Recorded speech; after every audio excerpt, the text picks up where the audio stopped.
पुढची बातमी पाहूया। दक्षिण मुंबईतील पूर्व पश्चिम भागांना जोडणाऱ्या कर्नाक उड्डाण पुलाचा आज लोकार्पण सोहळा पार पडतोय। मुख्यमंत्री देवेंद्र फडणवीस यांच्या हस्ते या पुलाचं लोकार्पण होतंय। आपण इथे एक दृश्य पाहतोय। कर्नाक पुलाचं आता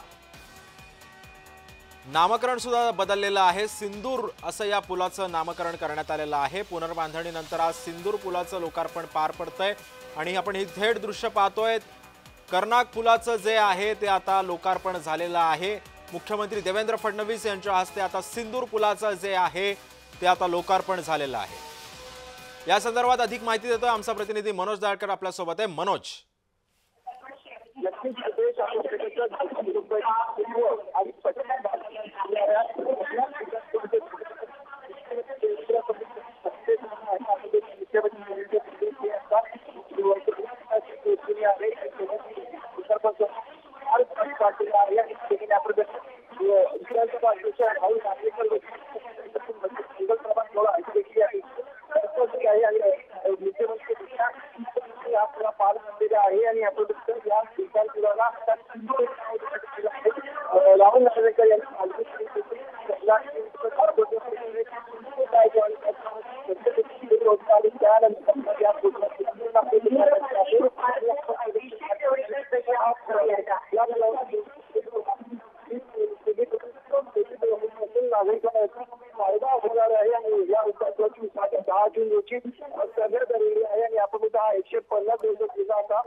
सिंदूर पूल आहे आणि मध्य रेल्वेकडून आपण याला धोकादायक म्हटलं गेलं होतं आणि त्यानंतर हा पूल मध्य रेल्वेकडून पाडण्यात आलेला होता आणि त्यानंतर आता हा ब्रिज पूर्णपणे मनोज तुला मी थोडंसं थांबवतो। मुख्यमंत्री देवेंद्र फडणवीस आता माध्यमांशी संवाद साधतायत। आज अत्यंत आनंदाची गोष्ट आहे की अतिशय महत्त्वाचा असलेला हा सिंदूर उड्डाण पूल पूर्वाश्रमीचा कर्नाक ब्रिज याचं आपण उद्घाटन केलेलं आहे। मुंबई महानगरपालिकेने अतिशय कमी वेळामध्ये अतिशय उत्कृष्ट अशा प्रकारचं बांधकाम या पुलाचं केलं आणि विशेषतः रेल्वेवरचा पूल असल्यामुळे आणि दाटीवाटीच्या भागात करायचा असल्यामुळे अनेक अडचणी त्याच्यामध्ये होत्या। तरी देखील जी काही टाइमलाईन दिली होती त्याच्या आत या पुलाचं काम पूर्ण केल्याबद्दल बृहन्मुंबई महानगरपालिकेचे आयुक्त आणि संपूर्ण टीम, त्याचप्रमाणे याचे कॉन्ट्रॅक्टर्स, याच्यावर काम करणारे इंजिनियर्स, या सगळ्यांचं मी अभिनंदन करतो। खरं म्हणजे अनेक वर्ष या पुलाला कर्नाक ब्रिज म्हणून आपण सगळे ओळखत होतो आणि कर्नाक हा जो इंग्रजी गव्हर्नर होता त्याच्या नावानं हा ब्रिज या ठिकाणी होता। खरं म्हणजे जर कर्नाकचा इतिहास आपण बघितला तर स्वकीयांवर अत्याचार करणारा अशा प्रकारचा त्याचा इतिहास आहे। प्रबोधनकार ठाकरेंनी जो साताऱ्याचा इतिहास लिहिलेला आहे त्यात प्रतापसिंग छत्रपती आणि रंगोबापू असे एक प्रकरण आहे। त्यात कशा प्रकारे या कर्नाकने छत्रपतींना बंडाच्या आणि खुनाच्या आरोपात फसवायचा प्रयत्न केला आणि त्याला कसे प्रतापसिंग महाराज पुरून उरले याचं अतिशय उत्कृष्ट वर्णन त्याच्यामध्ये आहे।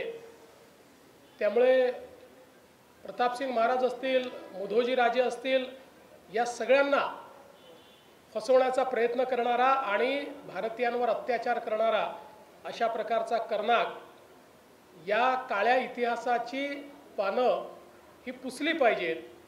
ज्या प्रकारे देशाचे प्रधानमंत्री माननीय नरेंद्र मोदीजींनी सांगितलं की इतिहासात जे काळे चॅप्टर आहेत ते संपले पाहिजेत आणि स्वातंत्र्यानंतर या काळ्या खुणा मिटल्या पाहिजेत, त्याचाच एक भाग म्हणून आज या पुलाचं नाव देखील बदलण्यात आलं आणि भारतीय सेनेने जो अतुलनीय जे शौर्य दाखवलं आणि जगाला भारतीय सेनेची ताकद काय आहे, कशा प्रकारे प्रिसिशनने पाकिस्तानमध्ये जाऊन त्यांच्या हिंटरलँडमध्ये त्यांच्या अगदी शेवटच्या टोकापर्यंत जाऊन भारत हल्ला करू शकतो आणि त्यांची तळं, आतंकवाद्यांची तळं आणि त्यासोबत जे काही त्यांचे एअर बेसेस आहेत त्या कशा उद्ध्वस्त करू शकतो हे भारताने दाखवून दिलं. आणि म्हणून आम्ही सगळ्यांनी हा निर्णय केला की याचं नाव हे त्या ऑपरेशन सिंदूरच्या नावानं सिंदूर असलं पाहिजे. आणि आपले सन्माननीय अध्यक्ष राहुल नार्वेकरजी यांनी तशा प्रकारचं पत्र हे महानगरपालिकेला दिलं आणि महानगरपालिकेचे मी आभार मानतो की त्यांनी या ठिकाणी काळ्या इतिहासाच्या खुणा पुसत कर्नाक ब्रिजचं नाव हे आता सिंदूर ब्रिज केलेलं आहे. ही खरोखर अत्यंत आनंदाची गोष्ट आहे. जवळपास 327 मीटरचा हा ब्रिज आहे. त्याच्यामधलं 70 मीटर जे काम आहे हे रेल्वेवर करण्यात आलेलं आहे. त्याला अप्रोचेस जे आहेत ते अतिशय चांगले करण्यात आलेले आहेत. वाईड अशा प्रकारचे अप्रोचेस आहेत. त्यामुळे निश्चितच मुंबईतल्या आमच्या वाहतुकीकरता हा पूल अत्यंत उपयुक्त अशा प्रकारचा असेल हा विश्वास मी व्यक्त करतो. आणि हा जो काही सिंदूर पूल आहे हा सिंदूर ब्रिज मुंबईकरांना समर्पित झाला असं मी या ठिकाणी घोषित करतो.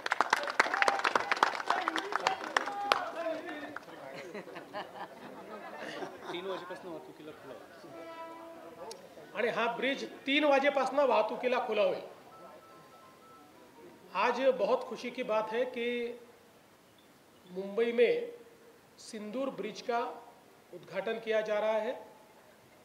हम सभी जानते हैं कि बहुत ही पुराना कर्नाक ब्रिज यहाँ हुआ करता था जिसको एक प्रकार से क्षतिग्रस्त वो था, इसलिए उसको गिराकर ये नया ब्रिज बनाया गया है. कर्नाक ब्रिज का नाम सिंदूर ब्रिज इसलिए किया गया है कि कर्नाक ये ब्रिटिश गवर्नर थे. उन्होंने हिंदुस्तानियों पर बहुत अत्याचार किया. विशेष रूप से सातारा के प्रताप सिंह राजे छत्रपति या नागपुर के मुधोजी राजे, इनको अलग अलग प्रकार से षड्यंत्र में फांसने का प्रयास उन्होंने किया. कई लोगों को जान से मारने का काम उन्होंने किया. इसलिए ऐसे अत्याचारी गवर्नर का नाम बदलकर हमने ये तय किया कि इस नए ब्रिज को सिंदूर का नाम दिया जाएगा, क्योंकि हम जानते हैं कि ऑपरेशन सिंदूर ये भारतवासियों के मन में बसा हुआ ऑपरेशन है. क्योंकि पहली बार भारत ने अपनी ताकत को दिखाया है और पाकिस्तान में घुसकर वहाँ के आतंकवादियों के अड्डे और उनके एयर बेसेस इनको प्रिसीशन से रत्ती भर भी इधर उधर न होते हुए उसको समाप्त करने का काम भारत ने किया है. और हमारी ताकत क्या है, हमारी सामरिक शक्ति क्या है, ये भारत ने दिखाई है. इसलिए हम सब ने मिलकर ये तय किया कि इसका नाम बदला जाए और इसको ऑपरेशन सिंदूर के नाम से सिंदूर ब्रिज के रूप में इसके आगे जाना जाए. हमारे प्रधानमंत्री माननीय नरेंद्र मोदी जी ने बार बार ये कहा है कि स्वतंत्रता के अमृत काल में गुलामी की निशानियों को मिटाकर हम अपनी निशानियों को प्रस्थापित करें. उसी सिलसिले को जारी रखते हुए मैं ऐसा मानता हूँ कि आज का निर्णय लिया गया है.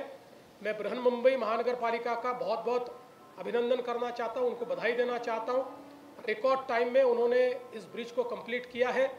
ये ब्रिज एक बहुत डिफ़िकल्ट सिचुएशन में यहाँ पर कंप्लीट करना था. रेलवे के ऊपर काम करना मुंबई में बहुत डिफ़िकल्ट है क्योंकि रेलवे रुकी नहीं जा सकती है. इसके साथ साथ ये सारा जो इलाका है इसमें आगे पीछे बहुत कंजेशन है. ऐसे समय रिकॉर्ड टाइम में ये काम पूरा करने के लिए मैं बृहन मुंबई महानगर पालिका को बहुत बहुत बधाई देता हूँ, उनका अभिनंदन करता हूँ. और ये ब्रिज हमारी मुंबई की जनता को समर्पित हुआ ऐसा मैं घोषित करता हूँ.